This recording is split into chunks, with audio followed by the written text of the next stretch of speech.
베드로전서 3장 16절, 17절 말씀 봉독하겠습니다. 선한 양심을 가지라. 이는 그리스도 안에 있는 너희의 선행을 욕하는 자들로 그 비방하는 일에 부끄러움을 당하게 하려 함이라. 선을 행함으로 고난받는 것이 하나님의 뜻일진데 악을 행함으로 고난받는 것보다 나으니라. 아멘.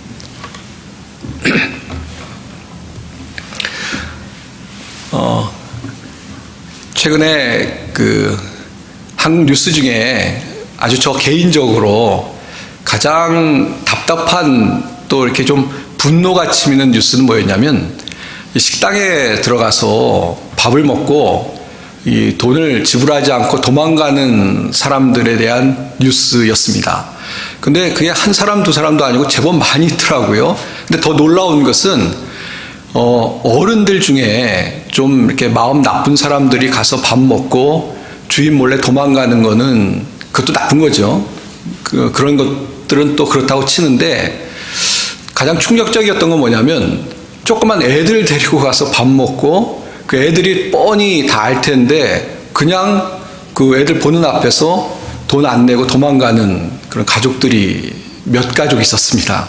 보면서 처음에는 저걸 어떻게 이해해야 되나 라는 생각이 들면서 참 답답한, 나중에는 그 식당 주인도 분노했겠습니다만, 요즘은 CCTV가 있어서 그게 다 찍히더라고요. 그게 그 도망가는 그 얼굴까지 가려서 나옵니다만 뉴스에는 다 찍히는데, 참 정말 황당하다.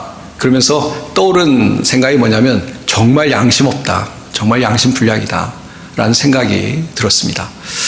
제가 처음 미국 와서 이제 신학교에서 공부를 하는데, 그 당시에는, 요즘은 안 그렇습니다만, 충격적이었던 것 중에 하나가 뭐냐면, 시험을 보는데 무감독 시험을 하더라고요. 감독이 없이 그냥 시험 문제 가르쳐주고 답을 적어내도록 했습니다. 그리고 마지막에 종합시험을 볼 때는 아예 그 방에 혼자 들어가서 컴퓨터 켜놓고 저 혼자 아무도 없이 시험을 봤습니다. 그러니까 마음만 먹으면 컴퓨터 속에다가 자료를 다 넣어가지고 그대로 이렇게 할 수 있는 유혹이 있는 환경이었습니다. 아무도 신경 안 쓰고 그냥 그 방에 혼자 들어가서 시험을 보게끔 그렇게 했습니다. 그러면서 처음엔 좀 익숙하지 않았는데, 나중에는 저도 익숙해져서 당연히 부정행위 안 하고 제 실력을 발휘하는 것이 시험이다라고 생각하고 시험을 봤는데, 그 양심이 없는 사람 같으면 충분히 부정행위를 할 수 있겠더라고요. 근데 정말 양심에 맡기는 거죠. 양심에 맡겨서 본인이 양심껏 시험을 치르도록 하는 것에 사실은 처음에는 좀 되게 신선하고 충격적이었습니다. 우리가 세상을 살아가면서 이 양심의 문제에 걸릴 때가 많이 있습니다. 먼저 양심이란 게 뭐냐, 우리가 흔하게 사용하기 때문에 다 아시겠습니다만, 양심이 뭐냐를 좀 정의를 다시 한번 하면 좋을 것 같은데요. 제가 국어사전에 있는 정의를 사용하는 게 좋을 것 같습니다. 그냥 국어사전에 있는 정의가 제가 이렇게 찾아보니까 제일 좋은 것 같아요. 뭐라고 정의를 하고 있냐면, 사물의 선악을 구별하여 나쁜 짓을 하지 않고 바른 행동을 하려는 마음이다 라고 정의를 하고 있습니다. 제가 다시 한번 설명드리면 이런 거죠. 사람이 양심이 있다라는 건 뭐냐면, 그 양심이라는 게 뭐냐면 마음인데 어떤 마음이냐면 선악을 아는 거예요. 뭐가 좋고 뭐가 나쁘고, 뭐는 잘못되고 뭐는 옳고 한 것을 아는 마음. 그런데 아는 마음에 그치는 것이 아니라, 그것을 알기 때문에 나쁜 것은 하지 않고 좋은 것을 하려는 그런 마음을 우리가 양심이라고 합니다. 그래서 이 양심은 참 중요하죠. 아까 말씀드린 것처럼 이 양심이 있는 사람은, 그러니까 옳은 것, 나쁜 것 분별할 수 있고 옳은 거를 하려는 마음이 있는 사람은, 어떻게 그래 장사하는 사람이 고생스럽게 일하고 수고했는데 그거를 그냥 거저 날로 먹으려고 그렇게 도망갈 수가 있겠습니까? 잘못된 것이죠. 그러니까 우리가 살아가면서 이 양심이 참 중요합니다. 근데 놀라운 것은 뭐냐면, 세상에서도요, 그런 바른 마음을 갖는 게 중요하다고 우리가 도덕적으로 얘기합니다만, 우리는 그리스도인인데요, 뭐 세상의 윤리도 중요합니다만, 우리가 성경을 보면 이 양심을 강조하는 내용들이 아주 많이 기록되어 있고, 우리에게 양심을 가져라. 특별히 더 강조하기 위해서 양심 자체가 선하다는 의미가 있습니다만, 선한 양심, 착한 양심을 가져야 된다라고 권면하고 있다는 것입니다. 오늘 본문을 딱 보시면 벌써 16절에 선한 양심을 가지라 딱 아주 명령하고 있지 않습니까? 선한 양심을 가져라. 좀 양심 있는 사람이 되라. 양심 있는 하나님의 자녀가 되라. 양심 있는 믿음의 사람들이 되어라 라고 우리에게 권면하고, 특별히 아주 강하게 권면하고 있다는 것입니다. 사실 이 양심이라는 것도 죽었을 때는 양심이라는 것이 없는 거죠. 우리 영혼이 죽었다. 그럼 뭐 영혼이 죽었으니까 양심이 없을 수 있겠습니다만, 우리가 그리스도 안에서 예수 그리스도의 십자가의 보혈로 우리가 죄 용서함을 받았기 때문에, 또 죽었다가 허물과 죄로 죽었던 우리가 예수님 때문에 살아났기 때문에 이제 우리 영혼이 살아난 것이죠. 그래서 당연히 우리 영혼의 이 양심이라는 것, 마음이 이제 새롭게 되고 살아나고, 그래서 죽은 양심이 아니라 산 양심으로 살아갈 수 있는 은혜를 얻었기 때문에 우리가 선한 양심을 가지고 살아갈 수 있는 사람들이 되었고, 그래서 선한 양심을 가지고 살아가야만 한다는 것입니다. 성경 하나를 보면 제가 지어낸 얘기가 아닌 줄 아실 겁니다. 히브리서 9장 14절을 보시면요, 히브리서 9장 14절에 이런 말씀이 있습니다. 하물며 영원하신 성령으로 말미암아 흠없는 자기를 하나님께 드린 그리스도의 피가 어찌 너희 양심을 죽은 행실에서 깨끗하게 하고 살아계신 하나님을 섬기게 하지 못하겠느냐. 나중에 시간이 되시면 집에 가서 좀 9장 14절 찾아보시면 좋을 텐데, 제가 간략하게 설명하면 이렇습니다. 그 내용이 뭐냐면요, 그리스도의 피가 우리를 살렸다는 겁니다. 그리스도의 피가. 특별히 히브리서에서는 이제 제사 이야기를 하고 있는데, 옛날에는 동물로 제사를 드렸는데 이제 예수님이 우리를 위해서 어린 양이 되셔서 대신 죽으셔서 우리가 살아났다라고 얘기합니다. 근데 9장 14절에는 이 그리스도의 피가 이제 우리를 살렸는데 그 살렸다는 의미 중에 선한 양심으로 살아갈 수 있도록 깨끗하게 우리 양심을 하셨다라고 이야기를 하고 있습니다. 그러니까 전에는 양심이 뭐 죽어 있었다는 표현을 써도 좋고 더럽다는 표현을 써도 좋은데요, 어쨌든 전에는 예수님의 보혈이 있기 전에는 우리 양심이라는 게 시원찮았어요. 작동을 안 했어요. 죽어 있었어요. 마비되어 있었습니다. 그러다 이제는 예수님께서 우리를 그리스도의 보혈로 구원해 주셨는데, 그 의미 중에는 우리가 예수님의 보혈로 깨끗한 양심을 갖게 되었다라는 것입니다. 그래서 우리가 예수님의 보혈로 깨끗함을 입었다라는 의미에는 양심이 깨끗해진 거예요. 그래서 깨끗한 양심을 가지고 살아갈 수 있는 그런 사람이 되었고요. 그래서 당연히 이제는 주님의 은혜를 얻은 사람으로서 깨끗한 양심을 갖기에 힘쓰고 깨끗한 양심으로 살아가는 그런 믿음의 사람들이 되어야만 한다는 것입니다. 그러니까 우리가 구원받기 위해서 뭐 양심이 깨끗하자 이런 얘기 하는 거 아닙니다. 예수님의 보혈로 구원을 받았습니다.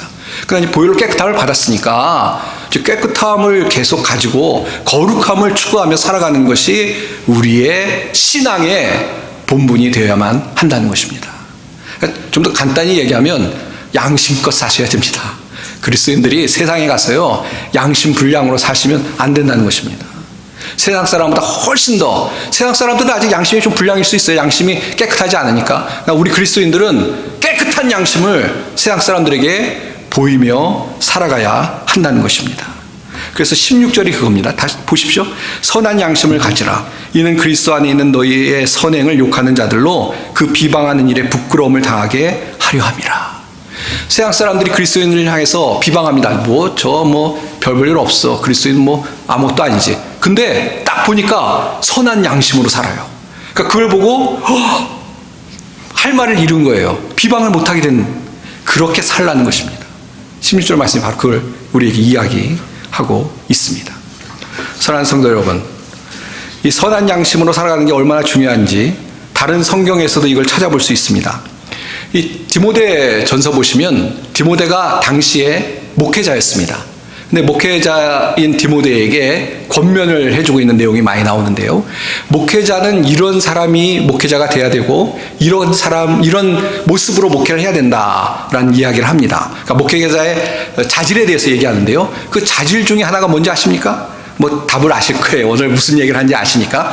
이 디모데 전서 1장 5절 보시면 이런 말씀이 있습니다. 이 교훈의 목적은 청결한 마음과 선한 양심과 거짓이 없는 믿음에서 나오는 사랑이거늘.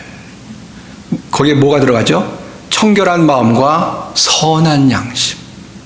디모데에게 권면을 해주고 있는데 이제 목회자로서 어떤 목회자가 될지 덕목이 무엇인지 권면을 해주고 있는데 그 권면 중에 하나가 뭐냐면 선한 양심을 가져야 된다는 겁니다. 그러니까 목회자가 설교할 수 있는 기술도 중요하죠. 그러나 그런 기술도 중요합니다만 그런 기술은 갖고 있지만 양심이 불량인 목회자는 아니라는 것입니다. 선한 양심, 선한 양심. 거봐, 목회자들 정신 차려 이렇게 생각하시면 맞습니다. 근데요, 목회자들만 그런 게 아닙니다. 디모데전서 3장 9절에 보시면 집사들에 대한 권면을 주고 있습니다.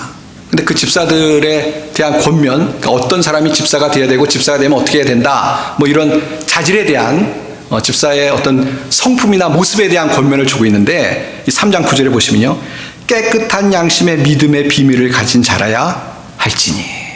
그러니까 집사들이 어떤 사람이 집사가 돼야 되냐면 뭐 다른 거 다 차치하고요, 깨끗한 양심을 가진 사람, 그런 사람이 집사가 돼야 되고 집사가 됐으면 반대로 깨끗한 양심을 가지고 하나님을 섬기는 사람이 된다라고 이야기하고 있습니다. 그러니까 뭐 목회자건 뭐 집사건 평신도건 뭘 강조하고 있는 것입니까? 깨끗한 양심을 갖고 있어야 된다. 선한 양심을 갖고 있어야 된다. 양심이 바라야 된다라고 우리에게 말씀해주고 있는 것입니다. 사랑하는 성도 여러분, 우리 양심을 좀 들여다봤으면 좋겠습니다. 물론 여기에 뭐 식당 가서 밥 먹고 그냥 도망치는 분은 안 계실 거라고 생각합니다. 또 뭐 사기치는 분도 안 계실 거라고 생각합니다. 그러나 그런 거 아니더라도 우리가 살아가는 데 있어서 일상 속에서 하나님께 사소한 것 속에서도 정말 깨끗한 양심으로 하나님 앞에 부끄럽지 않은 마음을 가지고 살아갈 수 있는 그런 우리가 돼야 될 줄 믿습니다. 성경은 그래서요, 이 양심에 대한 얘기를 좀 하고 있는데 양심 불량에 대해서도 경고를 하고 있습니다. 너무나 유명한 구절이라서 제가 잠깐 좀 두 구절만 소개하고 싶은데요. 디모데전서 역시 1장 19절에 보시면 믿음과 착한 양심을 가지라. 이 양심을 계속 디모데전서 보면 강조하고 있습니다. 어떤 이들은 이 양심을 버렸고 그 믿음에 관하여는 파선하였느니라. 양심을 버린 사람들에 대해서 경고하고 있습니다. 근데 어떤 이들은 이 양심을 버렸다. 그러니까 아마 당시 초대교회에도 양심을 버린, 양심 불량자인 교인들이 있었던 것 같습니다. 그러니까 어떤 사람들은 양심을 버렸다라고 이야기하고 있습니다. 그러니까 양심이 되게 중요한 것을 이 구절에서도 알 수 있죠. 또 디모데전서 4장 2절에 보시면 자기 양심이 화인을 맞아서 외식함으로 거짓말하는 자들이라. 또 어떤 교회 안에 또 어떤 외부의 사람들을 지목해서 이야기하는데요. 어떤 사람들이냐면 양심에 화인 맞은 사람들을 이야기하고 있습니다. 이 화인 맞았다라는 것은, 이 화인이라는 것은 불도장이죠. 옛날에 보면 낙인이라고 하는 것도 있는데 이렇게 불로 딱 그 소 같은 데 보면 찍으면 그게 딱 찍히는 거죠. 그래서 이 불도장을 맞았다라는 것은 뭐냐면 양심이 마비된 사람들이라는 거예요. 불로 지져가지고 그 감각이 다 죽어버린 것입니다. 예. 그거를 이제 그림처럼 우리에게 소개하는 것이죠. 마치 어떤 그 생물에 불로 지지면 그 감각들이 다 죽는 것처럼 양심이 화인 맞아서, 불도장을 맞아서 죽어버린 사람들이라고 이야기하고 있습니다. 그러니까 역시 이것도 경계하는 말씀인 것이죠. 그러니까 우리가 이런 양심에 대해서 성경이 강조하고 있고 얼마나 선한 양심이 중요한지를 거듭해서 말씀하고 있다라는 것을 기억할 수 있는, 그래서 우리 자신을 돌아보면서 정말 깨끗한 양심을 갖게 힘쓸 수 있는 그런 우리가 되어야 될 줄 믿습니다. 첫 번째 오늘 교훈은 바른 선한 양심을 갖자 하는 것입니다. 자, 그럼 이제 두 번째는 어떻게 하면 이 선한 양심을 가질 수 있느냐, 또 이 선한 양심을 갖는다는 것이 무엇이냐라는 것입니다. 좀 주의할 내용을 설명드리면 좋을 것 같아요. 여기서 선한 양심을 가지라는 것은 마음이 바뀌는 것을 이야기합니다. 이 양심 자체가 그런 의미죠. 선악을 분별하고 거짓된 것을 쫓는 것이 아니라 선한 것을 쫓는 마음이 양심이라고 이야기했는데요. 성경에서 이야기하는 선한 양심을 가지라는 것은 그래서 그냥 흉내내라는 것이 아닙니다. 우리 마음 자체가 바뀌어서 깨끗한 마음이 되어서 항상 한두 번 하는 것이 아니고 항상 정말 근본적인 변화를 가지고, 마음의 변화를 가지고 살아가는 것을 권면하고 있다는 것입니다. 설명을 드려서 예수님이 말씀하셨던 그 열매 맺는 이야기를 좀 하면 좋을 것 같습니다. 누가복음 6장에 보시면 예수님이 그런 말씀을 하십니다. 이 못된 열매를 맺는 좋은 나무가 없다. 반대로 좋은 열매를 맺는 못된 나무는 없다라고 말씀하십니다. 무슨 얘기냐면 나무가 부실해요. 근데 열매는 좋은 열매를 맺는다? 그것은 이제 닿지 않는다는 것입니다. 근데 반대로 나무가 좋아요. 그럼 당연히 자연스럽게 열매도 좋은 열매를 맺겠죠. 그 이야기를 하시면서 이거 사실은 나무 이야기를 하시려는 것이 아니고 비유인데요. 이 누가복음 6장 45절에 보면 선한 사람은 마음에 쌓은 선에서 선을 내고 악한 자는 그 쌓은 악에서 악을 낸다. 마음에 가득한 것을 입으로 말한다 라고 예수님이 말씀하십니다. 무슨 말씀이냐, 뭐를 예수님이 강조하신 것이냐면 우리 마음이 바뀌어야 선한 행동이 나타난다는 거예요. 그러니까 예수님의 말씀은 뭐냐면 그냥 한두 가지 내가 뭘 한다고 그걸 얘기하시는 것이 아니고, 예수님이 강조하시는 건 뭐냐면 우리 마음 자체가 완전히 바뀌어서, 그렇게 마음이 완전히 바뀔 때 우리의 모든 삶의 행동도 그 마음을 따라서 나타난다라고 마음을 강조하고 계시는 비유라는 것입니다. 그러니까 예수님께서 강조하신 것을 우리에게 적용하자면요, 우리가 뭐 하나 둘 했다라는 것으로 자랑하시면 안 됩니다. 그거는 아니고요. 또 마음은 그렇지 않은데 뭐 하나 이렇게 한 거 가지고 나는 굉장히 깨끗한 양심을 가진 사람이야. 그건 아니죠. 마음은 안 그러니까 선한 양심이 아니죠. 그것도 아니라는 것입니다. 근본적으로 예수님이 강조하신 것은 우리 자체의 마음이 정말 선한 양심이 되어서 그래서 좋은 나무가 되는 것이죠. 그래서 우리가 정말 하나님의 자녀의 합당한 모습이 되어서 그렇게 살면 사실 열매도 자연스럽게 나타나는 것이다 라고 예수님께서 말씀하고 있는 것입니다. 그래서 사랑하는 성도 여러분, 깨끗한 양심을 갖는 게 중요한데요, 우리의 그 양심을 갖는다라는 것은 그냥 적당히 한두 가지 행동을 잘하는 그 정도의 변화가 아니고요, 우리가 정말 예수님 안에서 강력한 주님의 은혜로 우리의 심령이 변화되는, 정말 우리 마음이 예수님의 마음이 되는 데까지 성화되어 가는, 변화되어 가는, 자라가는 그런 모습을 우리에게 지금 권면하고 있다는 것을 기억하시길 바랍니다. 우리가 성령의 열매를 그 시리즈로 했습니다. 왜냐하면 열매를 맺자 그러는데 그 열매 중에 성령의 열매를 맺는 것이 중요하기 때문에 그렇습니다. 우리가 눈에 보이는 열매도 중요합니다만 우리의 성품이 바뀌는 것이 성령의 열매가 이야기하는 것이다 라고 이미 우리가 계속 연속해서 살펴봤습니다. 자, 근데 성령의 열매를 맺는데 물론 우리가 결단을 내려야 됩니다. 내가 이제 죄를 끊겠다, 돌아서겠다, 또 회개하고 결단을 내는 게 필요합니다.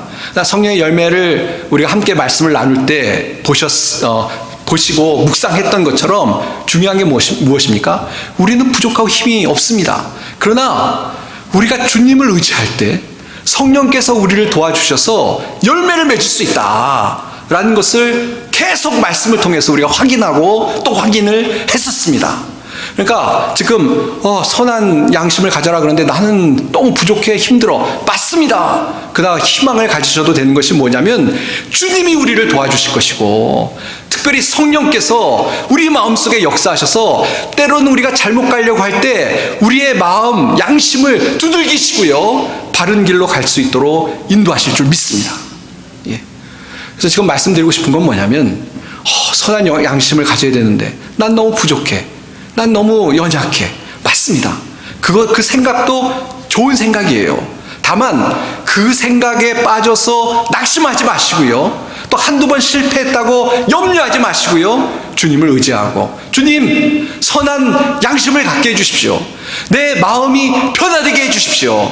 날마다 새로워지게 도와주십시오. 기도하면서 주님을 의지하고 성령을 의지하면 우리 하나님께서 우리 성도님들에게 은혜를 주셔서 예수님을 닮아가고 예수님의 마음을 품는 그런 사람들로 빚어가 주실 줄 믿습니다.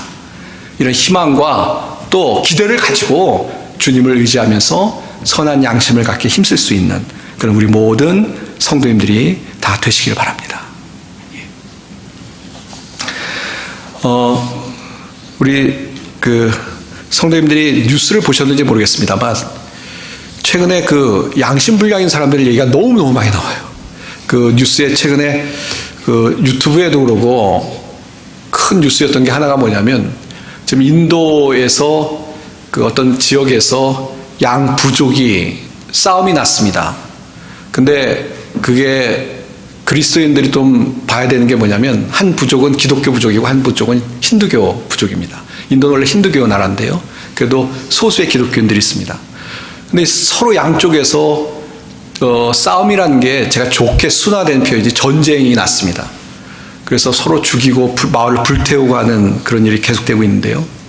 근데 유튜브에 올라온 건데 뭐냐면, 한쪽 부족의 여자 모녀 둘을 옷을 다 벗겨가지고 끌고 다니면서 몹쓸 짓을 하는 게 계속 유튜브에 올라왔습니다.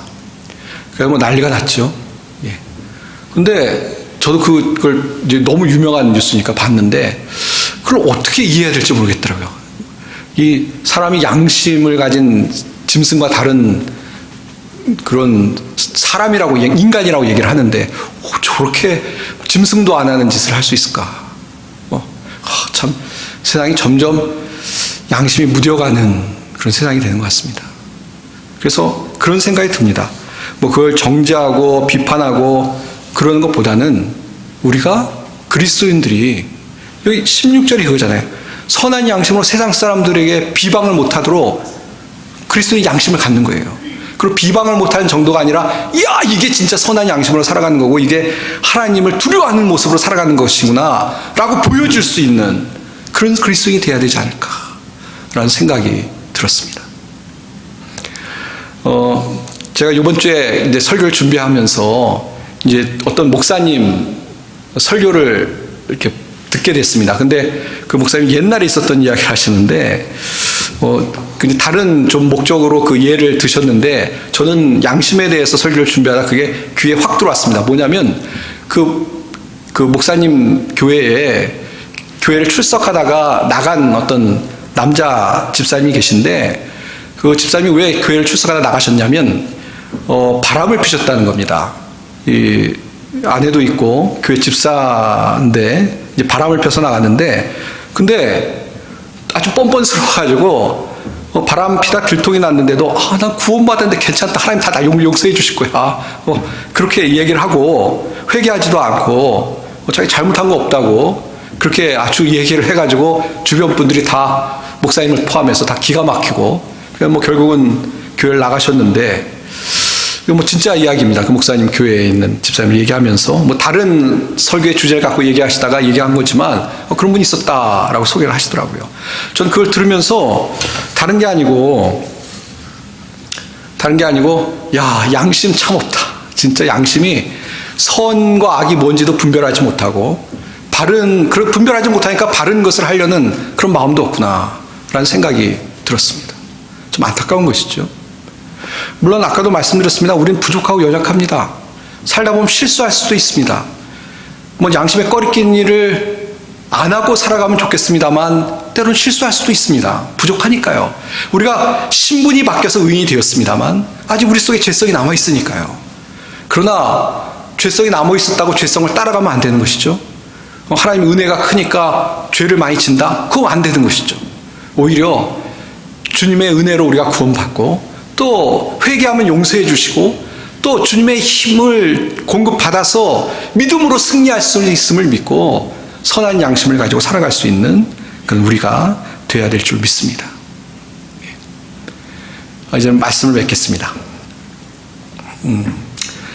저희 집사람은 한번 이제 그로서리에 갔는데요. 근데 이제 계산을 하고 집에 돌아오려고 하는데 이제 저희가 이제 조금 소심해서 나올 때마다 제대로 샀는지 계산이 됐는지 영수증을 확인합니다. 근데 이렇게 영수증을 집사람이 확인하다 보니까 계산을 그쪽에서 잘못해서 우리가 돈을 덜 냈어요. 그러니까 저희 잘못이 아니라 이제 뭐 품목을 이제 잘못했다고 제가 기억하는데요. 그래서 제가 돈을 더 내야 되는데 덜 냈습니다. 그래서 이제 뭐 너무 당연한 거죠. 저희가 뭐 잘한다는 게 아니라 당연히 그 커스터머 서비스로 갔습니다. 우리가 이 계산을 잘못해 돈을 덜 냈다. 그러니까 돈을 더 내고 싶다.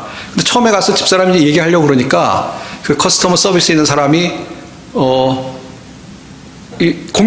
방어적으로 우리 보통은 돈을 받으려고 가잖아요. 우리가 돈을 더 냈으니까 돈 주세요라고 가는데 처음에 집사람이 가서 우리가 돈을 덜 냈다고 그러니까 제 생각에 그 커스터머에 있는 사람이 처음에는 이제 돈을 달라고 하는 줄 알고 좀 약간 방어적으로 나오는 것 같았습니다.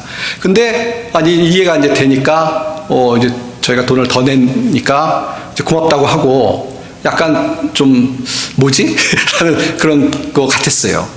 그래서 저는 이제 뭐 제가 말씀드리는 건 저희가 잘했다니까 그건 뭐 당연한 건데 어떤 생각이 들었냐면 참 양심으로 산다는 것은 보통 세상 사람들이 사는 방법과 다른 거구나. 세상 사람들은 당연히 양심 없는 게 당연한 거고 양심을 바르게 산다는 것은 세상에 신선한 충격을 줄 수 있는 거구나 라는 생각이 들었습니다. 예, 그렇죠? 저는 우리 그리스도인들이요 정말 선한 양심으로 살면 여기 오늘 본문에는 비방하는 사람들이 비방 못한다고 그러는데 그 정도가 아니라 세상 사람들이 정말 하나님 살아계시구나, 하나님을 믿는다는 건 좀 뭔가 다른 거구나, 그런 어떤 전도의 문이 또 하나님의 영광을 돌리는 문이 그 일이 나타날 줄 믿습니다. 예. 얼마나 멋있습니까? 선한 양심으로 사는 것이 너무나 중요하다 기억하시고 또 그것이 하나님의 뜻이다 기억하시고 이번 한 주간도 선한 양심으로 살아갈 수 있는 우리 성도님들이 다 되시길 바랍니다. 그래서 선한 양심을 통해서 세상 속에 하나님의 은혜와 사랑과 하나님의 살아계심을 증거할 수 있는 우리 모든 성도님들이 다 되시기를 주님의 이름으로 축원드립니다. 기도하겠습니다. 하나님 아버지 감사합니다. 저희를 예수 그리스도의 보혈로 구원해 주시고 우리가 양심을 가지고 살아갈 수 있는 하나님의 자녀가 되게 하시니 감사합니다. 하나님, 우리가 날마다 선한 양심을 가지고 세상 속에 들어가서 하나님을 증거하며 살아갈 수 있는 저희들이 되게 도와주시옵소서. 때로는 유혹이 올 때 그 유혹을 물리칠 수 있는 힘을 허락하여 주시옵소서. 또 하나님, 정말 깨끗한 양심을 통해서 다른 사람들에게 도전이 되고 또 다른 사람들에게 하나님의 놀라움을 증거할 수 있는 저희들이 될 수 있도록 인도하여 주옵소서. 때로는 우리가 너무나 연약합니다. 주님 도와주시옵소서. 능력을 허락하여 주시옵소서. 하나님 저희들을 인도해 주시기를 간절히 원하오며 우리 주 예수님의 이름 받들어 간절히 기도하옵나이다. 아멘.